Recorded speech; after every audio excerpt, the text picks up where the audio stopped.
పవన్ కళ్యాణ్ గారు ఈరోజు దాన్ని పక్కన పెట్టి కేవలం హరహర వీరమల్లుడు రేట్లు పెంచుకోవడానికి, ఓజీ రేట్లు పెంచుకోవడానికి, ఈరోజు షూటింగ్లు చేసుకోవడానికి ఏ విధంగా ప్రజా ధనాన్ని దుర్వినియోగం చేస్తూ, ప్రజలు ఇచ్చిన ఆ ప్రోటోకాల్ని దుర్వినియోగం చేస్తూ ఈరోజు తను ఎంజాయ్ చేస్తున్నాడు లైఫ్, ప్రజల్ని గాలికి వదిలేసి అనేది మీ అందరికి తెలియజేస్తున్నా.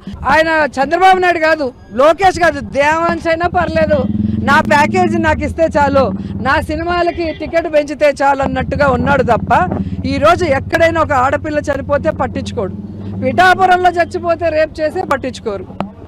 ఇంకా ఆయన కోసం వచ్చి బైక్ సైలెన్సర్లు తీసేసి ఎల్లమన్నోళ్ళు చనిపోతే కూడా పరామర్శించడు. ఇంకా రైతులు చచ్చిపోతే పట్టించుకోరు. ఇంకా దేనికి ఈయనకి డిప్యూటీ సీఎం పోస్టు, దేనికి ఈయన రాజకీయాల్లోకి వచ్చాడు? నువ్వు చెప్పావు నేను పార్టీ పెట్టేది ప్రజల కోసం, నేను సినిమాలు చేయను, పూర్తి టైం ప్రజలకి కేటాయిస్తానని చెప్పిన పెద్ద మనిషి నువ్వు. ఒక్కసారి గెలిపించండి మీ తలరాతలు మారుస్తానని అడుక్కొని ఈరోజు గెలిచిన నువ్వు కనీసం ఎక్కడైనా ఏ ఒక్క వర్గాని కోసమైనా, అంటే రైతు కానీ, మహిళ కానీ, విద్యార్థి కానీ, నిరుద్యోగి కానీ ఎవరి కోసమైనా మాట్లాడావా, అండగా నిలబడ్డావా? లేదు.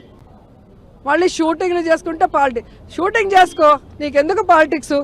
ఏ ఫారిన్ కంట్రీస్లో కనుక చంద్రబాబు నాయుడు పవన్ కళ్యాణ్ సంతకం చేసినట్టు సంతకం చేసి బాండ్స్ కానీ మేనిఫెస్టోలు కానీ ఇచ్చి ఆ తర్వాత చేయకపోతే అరెస్ట్ చేసి లోపల పెడతారు చీటింగ్ కేసు కింద, మోసం చేసిన దాని కింద.